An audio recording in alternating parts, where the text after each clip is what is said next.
बेंगलोर के होनहार bike racer उल्लास संतृप्तानंद ने थाईलैंड में आयोजित अंतर्राष्ट्रीय बाइक रेसिंग चैंपियनशिप में स्वर्ण पदक जीतकर देश और राज्य का नाम रोशन किया है।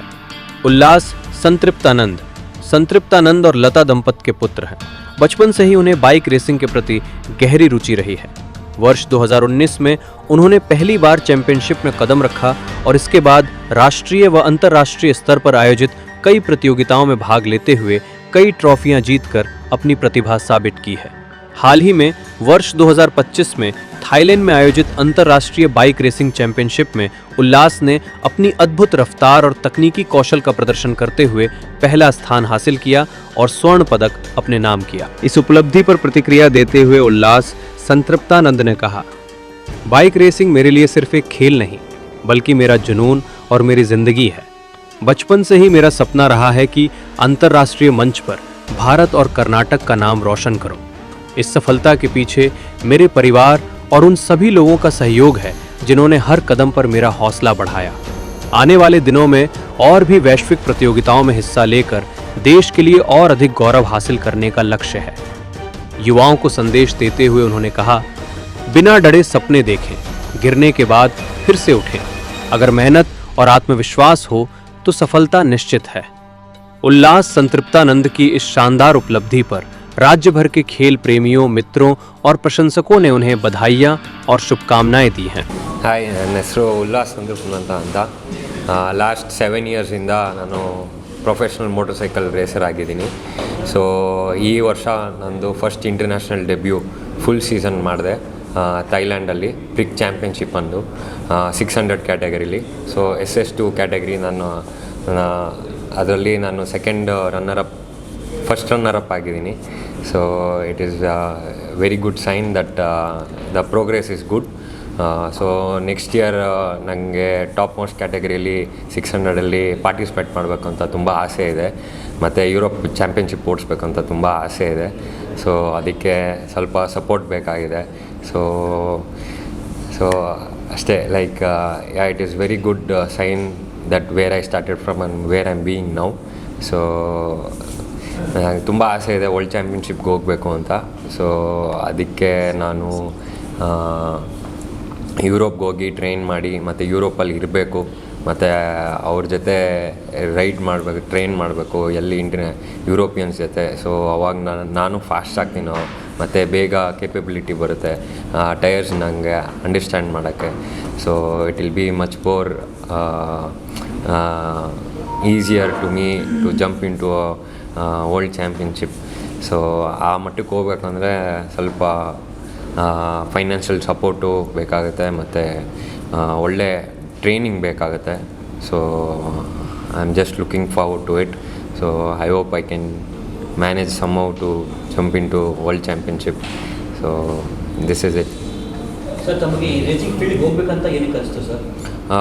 ಚಿಕ್ಕ ವಯಸ್ಸಿಂದ ನಮ್ಮ ತಂದೆ ನನಗೆ 10th ಇರಬೇಕಾದ್ರೆ ಅವರು ನನಗೆ ಆಟೋ ಕಾರ್ ಒಂದು ಮ್ಯಾಗ್ಝಿನ್ ತಂದು ಕೊಡೋರು. ಸೊ ಅದರಲ್ಲಿ ಲಾಸ್ಟ್ 10 ಪೇಜಸಲ್ಲಿ ಬೈಕ್ ಬಗ್ಗೆ ರಿವ್ಯೂಸು ಮತ್ತು 2-3 ಪೋಸ್ಟರ್ ಬರೋದು ಬೈಕು. ಸೊ ಅಲ್ಲಿಂದ ನನಗೆ ಇನ್ಸ್ಪೈರ್ ಆಗಿತ್ತು. Bike is kind of very to be more passionate than cars. So ಅದರಿಂದ ನಾನು ಹಂಗೆ ರಿಸರ್ಚ್ ಮಾಡಿ ಹಂಗೆ ಒಂದು ರೇಸಸ್ ನೋಡೋಕ್ಕೆ ಶುರು ಮಾಡಿದೆ, ಎಲ್ಲಿ MotoGP ಅಂದ್ಬಿಟ್ಟು ಆವಾಗ. ಸೊ ಆವಾಗ ರೇಸಸ್ ಬರೋದು 10 ಸ್ಪೋರ್ಟ್ಸಲ್ಲಿ.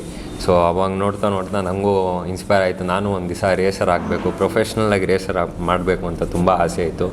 ಸೊ ನಾನು ಸ್ಟಾರ್ಟ್ ಮಾಡಿದ್ದು 2018ಇಂದ ನಾನು ಕಂಪ್ಲೀಟ್ ಮಾಡೋಕ್ಕಾಗಿಲ್ಲ ಸೀಸನ್ನು. ಸೊ 2019ಇಂದ ಇಲ್ಲಿವರೆಗೂ ಕಂಪ್ಲೀಟ್ ಸೀಸನ್ ಮಾಡಿದ್ದೀನಿ. So that's around like 7 seasons with this year 1 international proper debut. So ತುಂಬ ಆಸೆ ಬೈಕ್ ಓಡಿಸ್ಬೇಕು, ಬೈಕ್ ಇದರಲ್ಲಿ ಮಾಡಬೇಕು ಅಂತ. ನನಗೆ ದಾರಿ ಗೊತ್ತಿರಲಿಲ್ಲ. ಸೊ 2019ಅಲ್ಲಿ ಒಂದು ಟ್ರ್ಯಾಕ್ ಡೇ ಮಾಡಿದ್ರು ಆ್ಯಪ್ರಿಲಿಂದ. ಸೊ ಅಲ್ಲಿ Indian renowned person called Rajani. So ಅವ್ರ ಬಗ್ಗೆ ಕೇಳಿದ್ದೆ ಮತ್ತು ಮ್ಯಾಗ್ಝಿನ್ಸಲ್ಲೂ ಓದಿದ್ದೆ. ಸೊ ಅವಾಗಿಂದ ನನಗೆ ಒಂದು ಕರೆಕ್ಟಾಗಿ ಆದಿ ಸಿಕ್ತು ಹೆಂಗೆ ಪ್ರೊಫೆಷ್ನಲ್ ಮೋಟರ್ ಸೈಕಲ್ ರೇಸರ್ ಆಗಬೇಕು ಅಂತ. ಸೊ ಅಲ್ಲಿಂದ ಇಲ್ಲಿವರೆಗೂ ಬಂದಿದ್ದೀನಿ. ತುಂಬ ಆಸೆ ವರ್ಲ್ಡ್ ಚಾಂಪಿಯನ್ಶಿಪ್ಗೆ ಹೋಗಬೇಕು ಅಂತ. ಸರ್ ತಮಗೆ ಈ ಫೀಲ್ಡಲ್ಲಿ ಟ್ರೈನರು ಇಲ್ಲ ಇನ್ಸ್ಟಿಟ್ಯೂಟು ಯಾರು ಸಪೋರ್ಟ್ ಇದೆ ಸರ್? ಸದ್ಯಕ್ಕೆ ಯಾರೂ ಇಲ್ಲ ಸರ್. ನಾನೇ 2019ಇಂದ 22ವರೆಗೂ 23ವರೆಗೂ ಒಂದು ಅಕಾಡೆಮಿಲಿದ್ದೆ. ಅವರು ರೈಡರ್ಸ್ ಎಲ್ಲ ನೋಡಿ ಕಲ್ತಿದ್ದು ಜಾಸ್ತಿ, ಮತ್ತು ಟಿಪ್ಸು ಕೂಡ ಕೊಟ್ಟಿದ್ದರು. ರಜನಿ ಅಂದ್ಬಿಟ್ಟು ಅವರು one of the most renowned guy in India. ನಮ್ಮ ಸ್ಪೋರ್ಟು ತುಂಬ ಬೆಳೆದಿದ್ದಂದರೆ ಅವರಿಂದನೇ. ಸೊ ಇವಾಗ ಸದ್ಯಕ್ಕೆ ಯಾರೂ ನನಗೆ ಏನು ಮೆಂಟರ್ಸು, ಯಾರೂ ನನಗೆ ಕೋಚ್ ಯಾರೂ ಇಲ್ಲ. ಸದ್ಯಕ್ಕೆ ನಾನೇ ಟ್ರೈನ್ ಮಾಡ್ತೀನಿ ಮತ್ತು ನೋಡಿ ಕಲಿಯೋದು ಜಾಸ್ತಿ ಅಷ್ಟೇ ಸರ್. ಎಷ್ಟು ಅವರ್ ಪ್ರಾಕ್ಟೀಸ್ ಮಾಡ್ತೀರಾ sir per day? Per day ಮಾಡಲ್ಲ, ವೀಕಲ್ಲಿ 2 ಹೊತ್ತು ಹೋಗ್ತೀನಿ, ಸ್ಯಾಟರ್ಡೇ ಇಲ್ಲ ಫ್ರೈಡೇ. ಸೊ 3 ಅವರ್ಸ್ ಬೈಕ್ ಮೇಲೆ ಇರ್ತೀನಿ. ಇನ್ನು ಮಿಕ್ಕಿದ್ದು 5 ಡೇಸ್ ಜಿಮ್ ಅಲ್ಲಿ ಇರ್ತೀನಿ ಸರ್. ತುಂಬ ಖುಷಿ ಆಗ್ತಾಯಿದೆ. ತುಂಬ ಕಷ್ಟಪಡ್ತಾನೆ, ಎಲ್ಲ ಮಾಡ್ತಾನೆ, ಬಟ್ ಅವನಿಗೆ ಒಳ್ಳೆ ಸ್ಪಾನ್ಸರ್ ಸಿಗ್ತಾ ಇಲ್ಲ.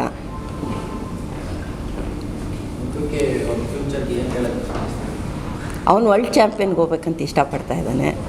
ಅದೇ ನಮ್ಮ ಕೈಲಿ ಎಷ್ಟಾಗ್ತದೆ ನಾವು ಮಾಡ್ತಾಯಿದ್ದೀವಿ, ಮ್ಯಾಕ್ಸಿಮಮ್ ಮಾಡ್ತಾಯಿದ್ದೀವಿ. ಒಳ್ಳೆ ಸ್ಪಾನ್ಸರ್ ಸಿಗಬೇಕಂತ ಆಸೆ ನಮ್ಗೆ. ಇನಿಷಿಯಲಿ ಬೇಡ ಅನಿಸಿತ್ತು, ಆಮೇಲೆ ಬೇರೆ ನಾನು ಫಾಲೋ ಮಾಡ್ತಿದ್ದೆ, ಮೋಟ್ರ್ ಸ್ಪೋರ್ಟ್ ನಾನು ಫಾಲೋ ಮಾಡ್ತಿದ್ದೆ. ನನಗಿಷ್ಟ ಆಯಿತು ಹೋಗ್ಲಿಕ್ಕೆ, ಆದರೆ ನಮ್ಮ ಮನೆ ಕಡೆ ಸಪೋರ್ಟ್ ಇರಲಿಲ್ಲ. ಹಾಗಾಗಿ ಅಟ್ಲೀಸ್ಟ್ ಇವ್ನಿಗೆ ಇಂಟ್ರೆಸ್ಟ್ ಬಂದಿದೆಯಲ್ಲ ಅಂತ ನೋಡಿದ್ವಿ. ಇವಳು ಬೇಡ ಒಬ್ಬನೇ ಇದ್ದಾನೆ, ಬೇಡ ಅಂತ ಗಲಾಟೆ ಮಾಡಿದ್ರು. ಕಡೆಗೆ ಆಮೇಲೆ ಏನಾಯಿತು, ವಿ ಸ್ಟಾರ್ಟೆಡ್ ಒಂದು ಸ್ಮಾಲ್ ಬೈಕ್ ತೊಗೊಂಡ್ವಿ, ನನ್ನ ಜೊತೆ ಬರೋಕ್ಕೆ ಶುರು ಮಾಡಿದ. ಈಗ ನೋಡ್ಬೋದು, ಬ್ರೇಕ್ಫಾಸ್ಟ್ ರೈಡ್ ಅಂತ ಹೋಗ್ತಾರೆ ಸಂಡೇಸು. ನಾವು ಹೋಗ್ತಿದ್ವಿ, ನಮ್ಮದೊಂದು ಸ್ಮಾಲ್ ಗ್ರೂಪ್ ಇತ್ತು, ಅವಾಗ ಹೋಗ್ತಿದ್ವಿ. ಅವಾಗ ಜೊತೆ ಕರ್ಕೊಂಡು ಹೋಗ್ತಿದ್ದೆ. ನೀಟಾಗಿ ಓಡಿಸೋನು, ಹೇಳಿದ್ದಷ್ಟು ಕೇಳೋನು. ಕೊನೆಗೆ ಒಂದು ಸಲ ನಮಗೊಂದು ಯಾವುದೋ ಒಂದು ಈವೆಂಟಲ್ಲಿ ರಜನಿ ಕೃಷ್ಣನ್ ಪರಿಚಯ ಆಯಿತು. ಅವ್ನಿಗೆ ತುಂಬ ಇಷ್ಟ ಆಯಿತು ಅವ್ರು ಬೇಕು ಅಂತ. ಅಲ್ಲಿಂದ ಅವ್ನು ಟ್ರೈನಪ್ ಸ್ಟಾರ್ಟ್ ಮಾಡ್ದ.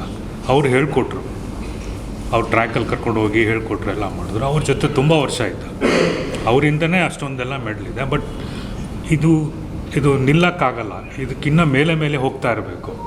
ರಜಿಗಿನ್ನ ತುಂಬ ಜಾಸ್ತಿ ಇದ್ದಾರೆ. ತುಂಬ ಎಕ್ಸ್ಪೆನ್ಸಿವ್ ಸ್ಪೋರ್ಟ್ ಇದು. ಗೊತ್ತಿಲ್ಲ ಭಗವಂತ ಎಲ್ಲಿಯವ್ರು ಕರ್ಕೊಂಡು ಹೋಗ್ತಾನೋ ಗೊತ್ತಿಲ್ಲ. ಅವ್ನು ಹೇಳಿದ ಪ್ರಕಾರ ಸ್ಪಾನ್ಸರ್ಶಿಪ್ ತುಂಬ ಇಂಪಾರ್ಟೆಂಟ್ ಆಗಿದೆ ನಮಗೆ. ಆ ಸ್ಪಾನ್ಸರ್ಶಿಪ್ ಇಲ್ಲ ಅಂದರೆ ನಮ್ಮ ಕೈಲಿ ತುಂಬ ಕಷ್ಟ ಮಾಡೋದು.